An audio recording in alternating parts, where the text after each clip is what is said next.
comment on a parlé du peuple. Pour le dimanche, on a parlé du peuple, mon toisate. En tout cas, mais moi, je vais vous dire que batambola qui me batika qui me mote. Biso tozana memo na biso totanga vote population yeba bakonzi ba yeba réclamation na biso zaleni.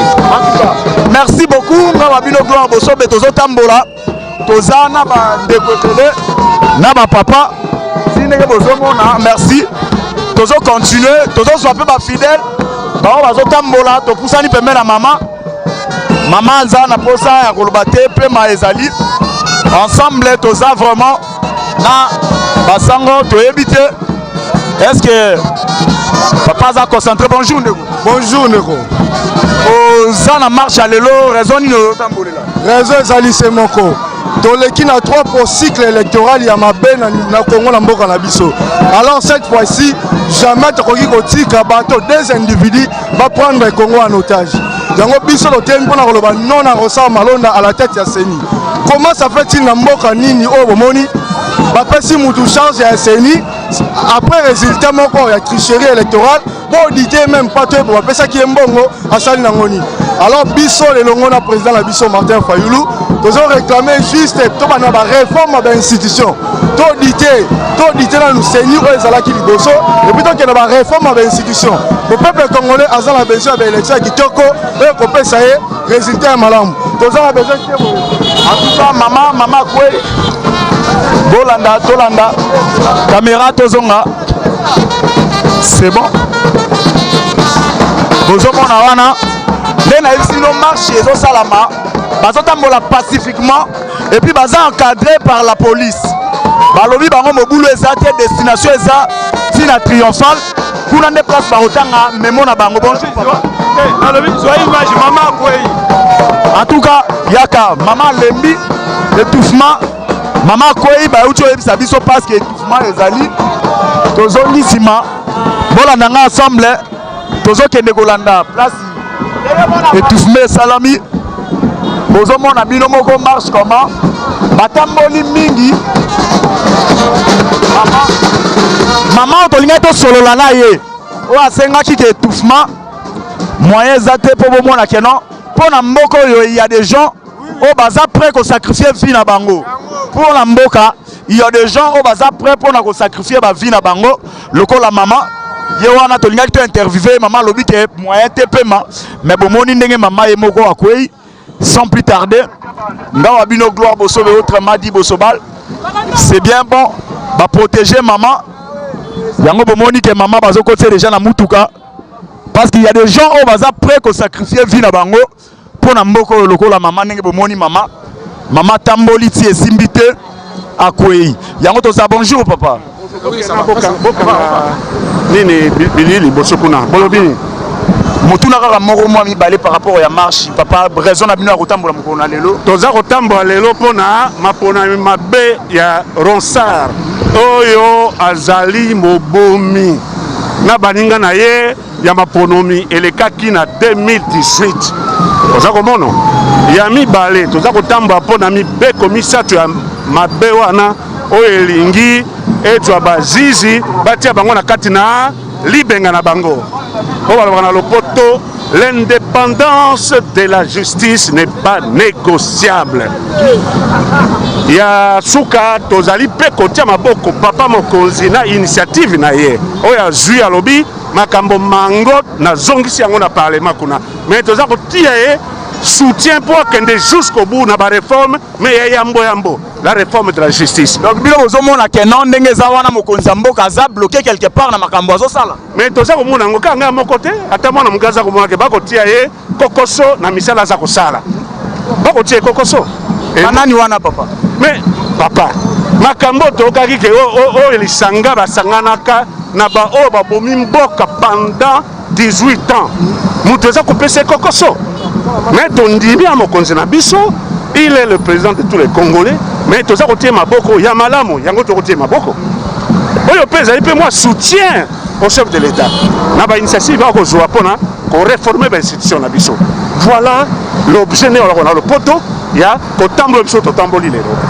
Mais oui, que ça peut pas comme si on parle linga batambola pour na kosenga que non ba soutenir ba institution c'est là ba mona que marche UDPS la muka et puis na bino bo sala eza ko bebisa le bon fonctionnement de l'institution. Non, non, non, au contraire, ezali nde ko kundola ba institution bango ba kundaki wana e bima e zo membre PP pour mboka na biso zo bongwana tokene liboso na lopoto vers le progrès et le développement.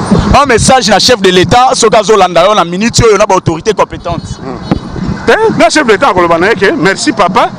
Na l'élan oyo zui, eza peza élan moko kitoko, natina te mboke makata kokoso. Toko tieli ke pa na yo, ko tamblo pe to tamboli, toko tamba pe pona ko soutenir yo. Na ba initiative kitoko za ko zapona développement mboka na biso. Au moniteur que moi injustice ezali ya muke, pourquoi? Parce que marche ya IDPS ba police ba telemela ki marche ya la muka ba gaz lacrymogène et betaki, mais ya bino to moni au contraire ba police ne bazo encadrer bino ko encadrer. Eza rapport boza église catholique to ezani. Te to za kana ba consigne na biso. To za kana na ba consigne na biso za no violence. To lo bakata lo biso tangi ba mise au point na biso to baka ko tumba pinete ko bamba mabanga kamnya mutu te ko botolo porte-monnaie ya mutu te bakambo bongo na bongo ko beta pe libanga na policier te ko finga pe policier te ko finga pe batu te mokisa finga kate pe to sengi na ba policier comment on a biso ba civil ça dit peuple congolais ko benemi na yo te biso to za na kati ya boîte moko to okende vers les bons pour au président a telemeli likambo ba bito kende jusqu'au bout mboke na kati ya kokoso. Merci beaucoup. Je vois bozo mon ami tout la police comment bazo protéger ba tonenge bazo tambola. La police y est moko en complicité avec la population. Tozo mon a différence ezali la police bazo tambola na population.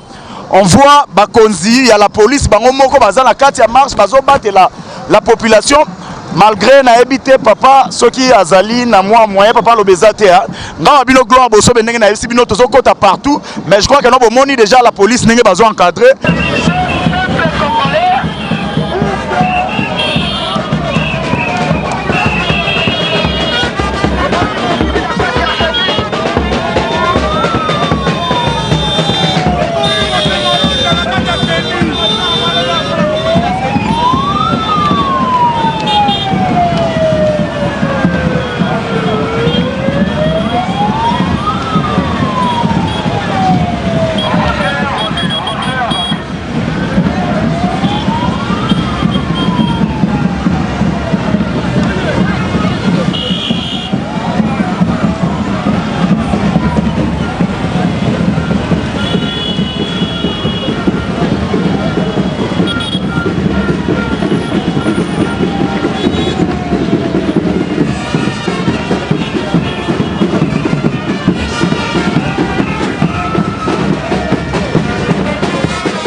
Mais je crois que non bomoni déjà la police nenge bazo encadrer.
Une marche très bien organisée. Ndenge bozomona catholique na banini ba s'organiser bazo kabola bozo distribuer ngo gratuitement ou bien ba speka. Gratuit pour balobi malade ezali ata tozo marché. Ba politicien ba yebi malade ezali mais bazo tumbola peuple congolais na ko voter ba mibeko oyo ezo faire souffrir peuple doublement. Yango moni biso ba mouvement citoyen CLC ba église de réveil ba église protestant tosangani pona koloba toboyi toyebi ki état sanitaire ezali toza bien protégé et puis toza respecter constitution neti bango gratuitement bango ba violer yango le papa ofele donc bazo kabola mutu nyonso tu o azali awa toboyi bango bakoya koloba malade ezali bozwa raison lokuta otangoli peuple okutani na peuple na nzela voilà. Donc c'est ce que vous voyez, bazo kabolango ofele vraiment awa toza na marche moko très pacifique encadré par des policiers. Bazo encadré marche ezo ke kimia donc au moins que soki balobi ke ba cadrer bato kimia makambo pe mabe ozana ngote. Bon, conformément à notre constitution, je pense l'article, si je ne me trompe pas, l'article 27. Donc, ceux qui biso doivent informer gouvernement force à disposition, il y a tient la police pour encadrer la population. Au moment où Yomoko vit au-dessus de tout le monde, que la police a aussi de l'autre. Donc, jusqu'à présent, nous applaudissons ceux qui ont combattu Maboko et Zali Toroba, bravo. Tel que on dit bravo. Mais on est comme Rayamabe, ceux qui cassent les bandits, gaz lacrymogène les bandits, volent les bandits. On en est redéploré, ça l'a raté. Mais jusqu'à présent, nous disons bravo. En tout cas, si mon petit peuple a pas moutonio surtout, tous poussent la papa, yo marche et le bélioni, le bon, nous papa journaliste, on a victime il y a 2018 à marche à celle, c'est donc on a solo. Ouais, babetanga masas na likolo, na paroisse Saint-Benoît, na Rossi Mukendi. Donc, marche les gars, kitoko. Ce qui est ça là qui en 2018, né basali boelelo. Balinga qui biso bali Rossi balinga ba kupate. Et puis biso balinga ba masas cité. Parce que la police encadre biso le début na église Sainte Famille, tine tozo ya boye kimi ezali, tozo manifester parce que ça droit na biso, tozo manifester parce que esengeli réforme na seni esalema et puis monsieur Malonda tolobi non. bozomona te ke non bokende ti kuna bato bazomata kaka donc nombre bato ozokuma te bamisu mpe baoya otia désordre te awa ngai ndaye nasala na sécurité désordre ozala te toza kimia boa bien organisé il y a des gens baokabola oyo epuis bino mpe sécurité ouais sécurité donc ata oza voyu ndenge nini awa esimba te omonaki oza yo moko tokomaîtrise yo donc kimia eza makambo nyonso eleka bien bravo na police oyo ezwi biso déjà banda liberté ti awa na de bonhomme donc ça va déjà maman bonjour bonjour papa on a drapeau eza po tozomarche mpona pays na biso ezomarche bien te dollar eza ya komata makasi tozokoka esu te yango na bakristu totelemi mpo tomarche tolakisa bolingo toza nango biso na biso yango totelemi tomarche biso nyonso elongo mpo te tozala ini mpo makambo ekende liboso antuka bozomona tozotambola bonjour papa bonjour papa marche na yo raison nango eza raison na ngai ezali na marche oyo difficulté oyo tozonage nango plus ou moins 60 ans depuis indépendance ti lelo rien ne marche dans notre pays alors gouvernement oyo eza en place na oyo ekendaki ifo batika kosala baaventure peuple congolais azokosouffrir mboka na ye azovivre lokola étranger akomi kovivre lokola fils du pays ezalaka te mopaya moko te akoki koya kozala bien na mboka mopaya il faut peuple congolais atelema ndenge atelemi boye lobi gouvernement oyo ezosala baaventure esilisa badifficulté nyonso oyo population azali kodeplore nango nous sommes marre on en est marre toboyiba biloko wana baaventure nyonso oyo bango bazosala biso il faut gouvernement oyo eza en place esala quelque chose pour que peuple congolais a vivre en paix en tranquillité sociale nyonso concernant moto bazokotiela biso na seni soi-disant malanda tozali na posa na ye te parce que ezali association de malfaiteurs oyo bakendaki na bango bato bazali koya prochaine élection bakotourne biso bamêmes aventures alors toboyi babiloko wana akende pufike na tozwa makambo ya sika na kati ya mboka ngana siki wana merci beaucoup nga bino petit peuple je crois que tozocontinue na bino toza na bino tozotambola so bomona wana la police azo encadrer population certes complicité moko comme ces derniers temps na kati ya pouvoir oyo entre la police na population petit à petit tozo retrouver vraiment oyo esengaka ke non tomona ngawa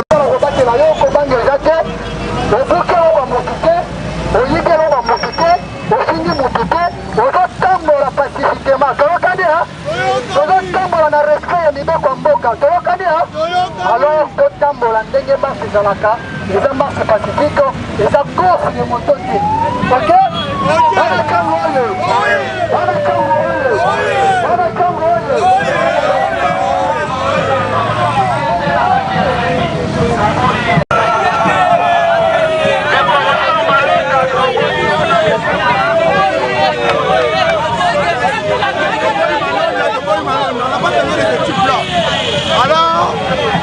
compris.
bazaka mpe na bon tosi eza boye te.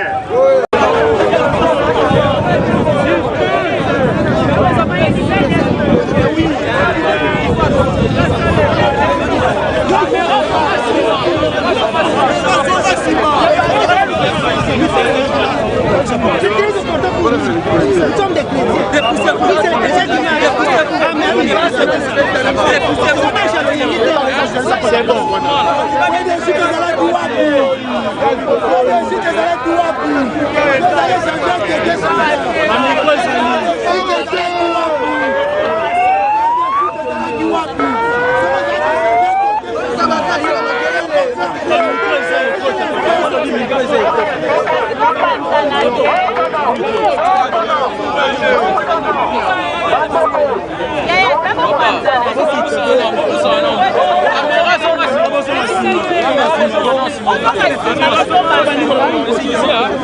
De la fin de la marche pacifique du 19 juillet 2020.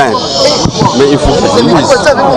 Vous l'empêchez de voir. Mais... Le comité laïque de coordination et les mouvements citoyens partenaires remercient la population congolaise pour avoir pris part à la présente marche pacifique. Ils expriment leur reconnaissance à l'archevêque métropolitain de Kinshasa, le cardinal Fridolin Ambongo et aux autorités de l'Église du Christ au Congo pour avoir accordé leur appui à cette initiative.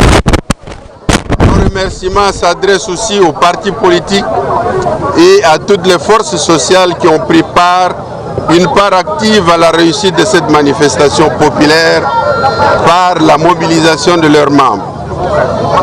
Notre revendication principale de ce jour est d'exprimer clairement notre refus et notre indignation de nous voir imposer des soi-disant nouveaux animateurs de la CENI, choisis de manière expresse parmi ceux qui portent impunément la lourde responsabilité de la débâcle des simulacres d'élections de 2018.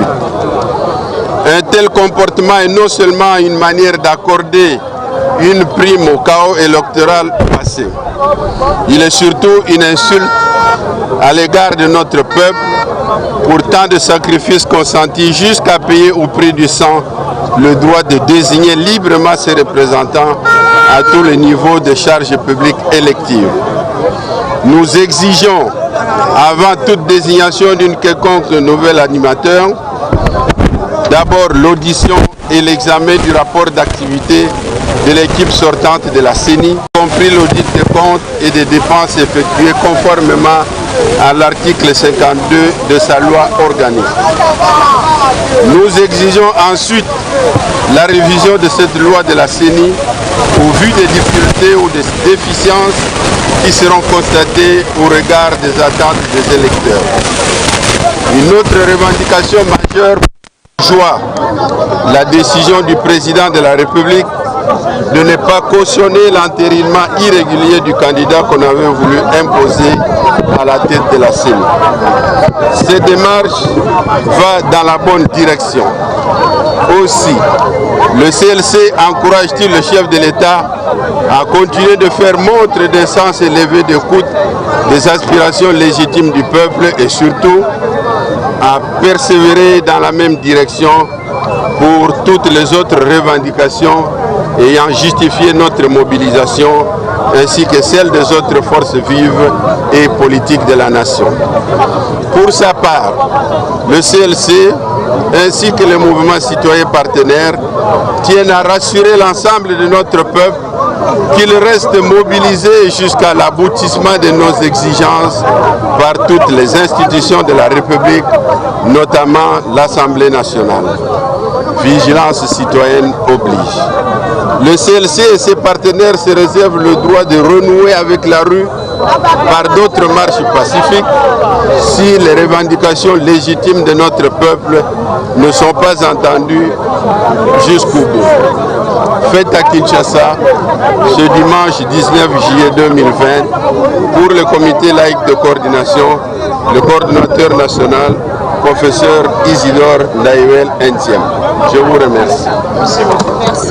De manière crédible. Le point de chute était ces lieux ou bien c'était le palais du peuple et que, vu le dispositif policier qui a été mis en place, vous n'avez pas pu accéder au palais du peuple? Bien, nous n'avons jamais envisagé d'arriver au palais du peuple. Le palais du peuple n'a pas été notre objectif dans la mesure où aujourd'hui, dimanche, au palais du peuple, il n'y a personne. Et le dispositif sécuritaire ne vous a pas impressionné? Aux deux chefs de la coalition pouvoir, ce serait quoi? Un message à leur adresser, c'est de faire notre volonté, c'est-à-dire la volonté de notre peuple. La volonté de notre peuple, c'est de respecter les lois et prendre des décisions qui permettent d'assurer le bien-être de notre côté. Tolobaki balongola mibeko oyo eza kozongisa magistrature na kati ya maboka bayi politique po banyongaka bato bango basoki basali mbeba balandamaka te.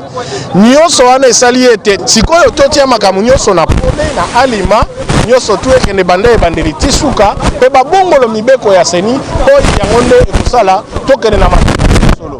Boyebi batu nyonso bayaki na makambo ya CLC mingi batikali kobomama bakufi tina banda kwa Nzambe ezalaki pona yona nga vérité ezala besoin ya nombre te ezaka ezitikala ka vérité oyo toza koluka biso ezali nde mbela na biso eyokama tangu topesaka mbela boyebi tobandaka ba mars tolobi kaniaka ezokota na mboka makambo ya 15 millions tozalaka mingi te mingi pe basekaki biso kasi soki bayokaka biso tango wana nde lelo procès 100 jours elingai kosalama te tosalaka mbela basekaka biso tolobi tolingi su bajuge ya kaniaka te tala mobulu ekoti na cour constitutionnelle soki bayokaka biso tango wana olie baseka biso nde lelo tokoti na mobulubulu yeke ekoti na cour constitutionnelle nde lelo mpe totelemi tolobi batu bawa batu babomama tina banda kwa Nzambe pona moponami ya malonga esalama tango ekei na bosoto esalamaki na 2018 bomoni instabilité eza kokota na mboka toko kokende liboso te tozaka koyunga na esika moko nde yango la lelo mpe totelemi esili te tokobandela lisusu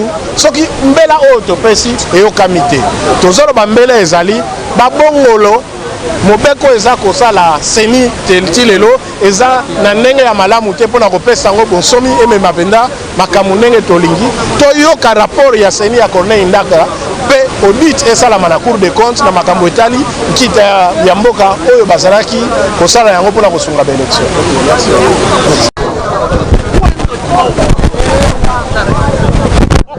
Mon cher ami, vous avez oublié M. Félix Tshilombo. C'est un récidiviste en revirement spectaculaire. Il va revirer d'ici là. S'il n'y a pas de pression, on doit continuer la pression pour obtenir non seulement le départ de Malonda, mais aussi la réforme. Qui que ce soit, c'est pour les réformes. Tant qu'on n'obtient pas de réformes institutionnelles, on fait des surplaces. Et on a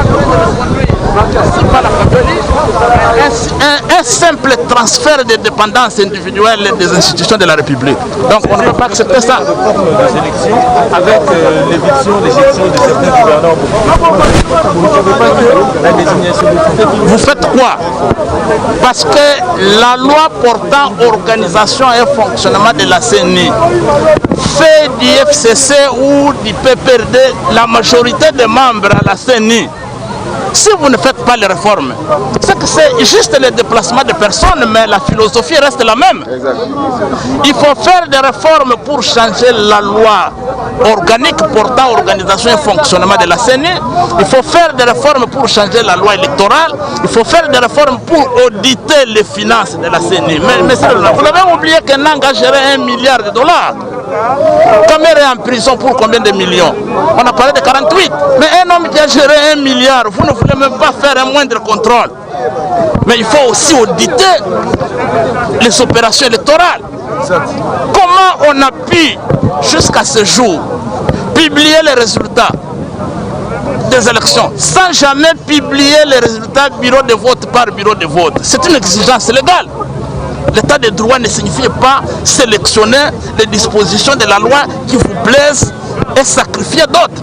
On doit nous dire pourquoi on ne publie pas les résultats des élections bureau de vote par bureau de vote conformément aux lois de la République. Ce sont des éléments essentiels. Voilà, mes chers amis, aussi longtemps que nous n'avons pas obtenu les réformes, si nous baissons les bras, nous sommes un peuple maudit et on n'aura jamais les changements. Merci.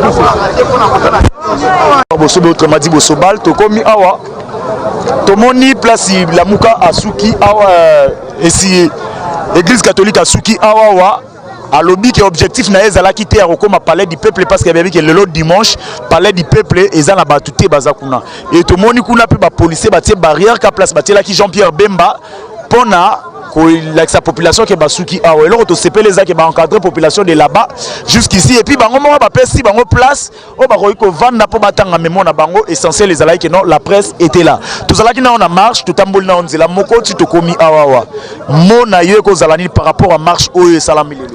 Oui, mon anga ezali ya ko remercier toujours ba congolais parce que ba bras de père ceux qui perd et vendent na katsa mitema ya batu pa na mitu ya batu de toko vivre domination. C'est ce que nous avons vécu tout au long de la néo qui domination parce que Koban Mokonzi. Alors, peuple sengeli que ala qui sa expression naie, les lois la qui sa expression naie, mais ce que nous demandons toko kikoti kate parce que ndenge to tamboli boye elingi kolobate ke batwana bayoki. C'est pourquoi nous disons que na marche nyonso et Sengeli babima encore en masse parce que les lots ba mona ki kengobila ba mona ki que ministre intérieur ba boya qui marche mais parce qu'ils ont compris que l'article 5 de notre constitution devait avoir ses effets yango va agir en travers l'article 5 parce que c'est le peuple qui est le souverain et ça une institution mon côté où est qui peuple na souveraineté. Bravo na peuple. Toko keni na makambo tino na suka jusqu'à ce que toko zoba réforme. Ya solo na mboka pe moto FCC alingi kotia ko imposer na makasi alongwa. Oui que FCC ngo payer place dans la marche pe le 23 au ça la peine à peuple ka yo zolo ba peuple. Ndeko. Non FCC ça na peuple te. Na ndenge nini wana? FCC ngaka ça la marche alingasa la marche mais atiki po ayoki conseil ayoki bakonzi ya mboka ndenge bapekisi balobi que non état d'urgence moyen balanda ezate yango ya tikaki mais c'est prévu pour le 23 il y a pas autant moulaka na peuple ndeko ezali faux fouillant ayebi malamu kaza na population te FCC azana ayebi yango bien population basombaka te basomba conscience omoni juste temps wana base camoufler derrière ngobila oh batosaka mibeko biso nesto tosa mibeko mboka na biso to respecter article 5 ya constitution na biso eza ko tosa mibeko oh bango basali eza camouflage parce que balingi babomba na sima ya ngobila ba yebi malamu ke bango balukaka toujours ko pesa batu misolo comme balinga ko pesa batu misolo yango le temps que basangisa mbongo pe ba pesa bato nde yango ekozake mukolo na babima ebele. En tout cas merci beaucoup tozo continuer ngawa bino bozo mona tozo landa population batu bayaki déjà moi belé lelo ezali déjà un signe. Pourquoi ba congolais babimi et ya mukolo lomingo le dimanche ba kokai ko ba na ndaku me baye awa pona nini baye pona malonda te malonda garçon to ko bengana sans problème bato baye pona ko exiger ba réforme ya ba institution parce que tant que ba réforme que ça la maté et comme malonga que ça la mboka o réalité toza koyoka o ndeko Félix alobi ako signer ordonnance te pour investir malonda mais bino ba journaliste bozali bato mo vérifier ka ba information bon l'acception mukanda o Félix a refusé malonda mukanda réalité c'est de la spéculation et puis to ebete ndeko Félix akendaka pa moko liboso azongi 3 pa na sima tanga alobi bongo yoka Kabila ye Kabila alobi na il faut ça lango pas ko ça Kabila alobi donc bon mona ki yawa non alobi que non ba membre partenaire balobi akabwana Kabila mais akasi na ngamba bazavila ko lobani abi ako continuer alliance na Kabila donc nous n'avons pas confiance dans le bandeko Félix ce qu'a boy investir c'est une bonne chose il faut que féliciter sur celle comme madame mais nous croyons qu'en tout cas ce qui peut pas te limiter garçon na malonda à cause de toujours na CNI oh boy bete Kabila à la tête Kabila a très têtu ayoka ka COB tant on peut passer alors donc rester mobilisé na retour ya président élu Martin Fayulu ba congolais ban ça va causer les premiers awa qui a trop ça 2 jours kolonga aéroport Anjili tina triomphant tout ça 2 jours tellement pas toi vous allez belé lobby non mais les 13 hier à ça beta kimbela azaki na tournée diplomatique aux États-Unis tournée Sili à ça qui vidéo pour na koloba congolais a koya yemo commandant du peuple a bengi ba congolais ba kitanzira ba congolais ba kitanzira lolenge kulutu jape bemba gomba lobaki lolenge ado fomuzu lobaki lolenge tata mokonzi ko yemo lobaki mais n'arrivé à président élu Martin Fayulu balobi les premiers za musikate na lingi te otika na ndako yako komona na ropo anjili esika koboka so ike yala te. Est-ce que ça est important que batoba ya kozwa Martin Fayulu na aéroport? Mais maman na motema ba congolais banso na remplacer Tien Tshisekedi ya yete mukolonyo se Tien Tshisekedi na ndobi malibanda tubando ya mbaye mais awa c'est que azali président élu la mukata to bimina etkasi to laksini to laksika biso to l'équipe nationale tozwaki 62% ba voix sika mutu to pesa confiance na biso yemoko aliko ya to sani so yambi Fayulu to yamba suna na mboko population bolinga bobetela to population babimaka na simana biso population bazaka na simana biso yebi ke FCC pas na marche population pe bazana simana ye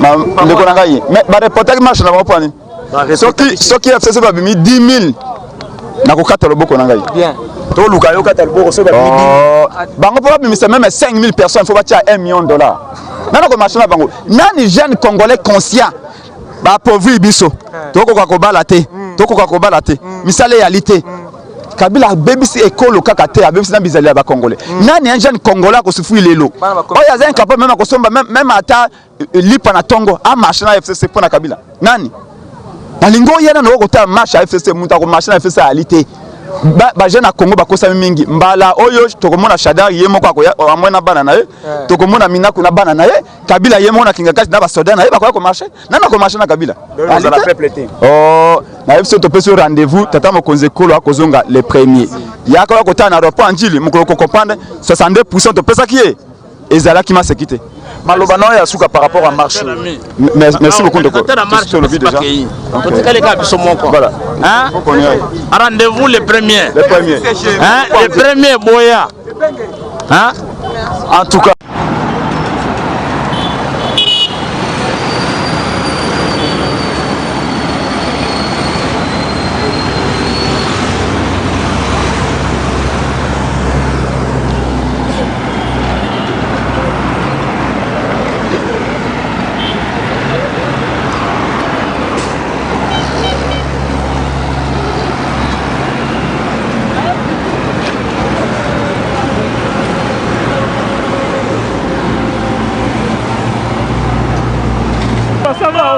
otika makila na ye para biso Lumumba tozali tokodefendre yo kaka tokodefendre yo Lumumba tozali makila na yo eza na kati ya makila na biso Lumumba efe Lumumba notre héros national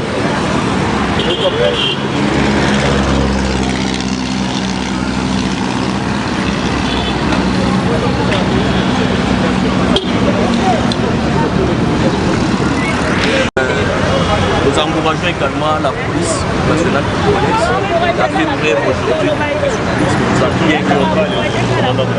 effectivement on salue aussi coup de chapeau au cours de nous les mouvements citoyens on s'est réunis au Tchad on est derrière donc dans cette atmosphère bino petit peu pene na ebisa bino to ko tika ngo bongo te ba so basali quand même sala malamu il faut betela bango maboko il faut ko féliciter bango ko ka pe opinion na bango. En tout cas bonjour Mokonzi. Ouais, bonjour, comment ça va? Ouais, je veux bien. OK. Tolingato ye baraka ba impression na bino d'abord eza ndengeni par rapport à marche à lelo. Mais soki mikonyo c'est zaka boye. Eza malamu. Bo sali o boye ko sa na kimia. Biso pe police to sali par na biso na ndenge ya kimia. Boye eza bien, ya mabe eza te.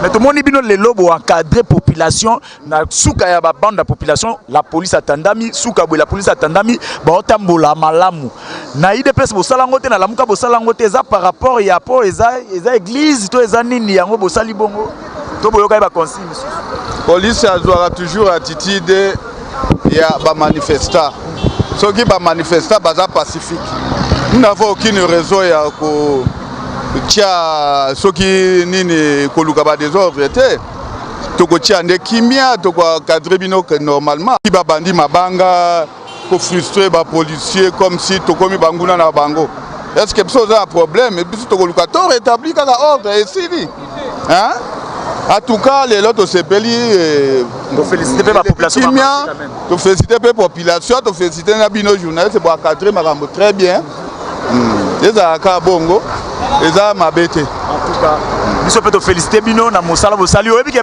eza ba public musu ba komako lela ah ba betela biso ta gaz moko kaka moko. Gaz ebetamaka te na marche eza pacifique. Merci. Merci beaucoup. En tout cas, bouchi kolanda bino moko ndenge euti koleka ba kolo marche basi bakei biso ba bino ba petit peuple tozala kina bino ne bandeli depuis kuna toye awa. Bravo d'abord na mokonzi ya mboka na ba policiers nyonso tout ndenge ba cadre batu nyonso tuti ba komisi bango awa na ndenge ya kimia marche sili na kimia awa tomoni gaz ebeti lelo te na oki kutunde comme ça azolela o abwe se bango beta ta moko esi biso malaria mais d'autres comprendre que population bango moko pe quelque part bazala na besoin ya ba gaz mais gaz lelo beti te moto abukanité to laxi bino débit na mama ozolanda petit peuple oloba papa la ngai epesa biso pasi mingi to aba chrétien Yesu toza bato ya nzambe tozosambela te tozomarche te eloko moko te bandaka nga église alobaka nini 6e yango bana baotanga te eloko moko te afungola baeglise afungola baeglise nyonso bobanda kosambela abeminanga sani alongwa. Ah, merci beaucoup. Beaucoup message à maman pour un petit peuple na sukiawa. Je crois que tout tika le l'accepte nous moi bleu msusu mike et puis tout le monde na ba mikolo ya à plus. Bye. Ma mission TV, le miroir du monde.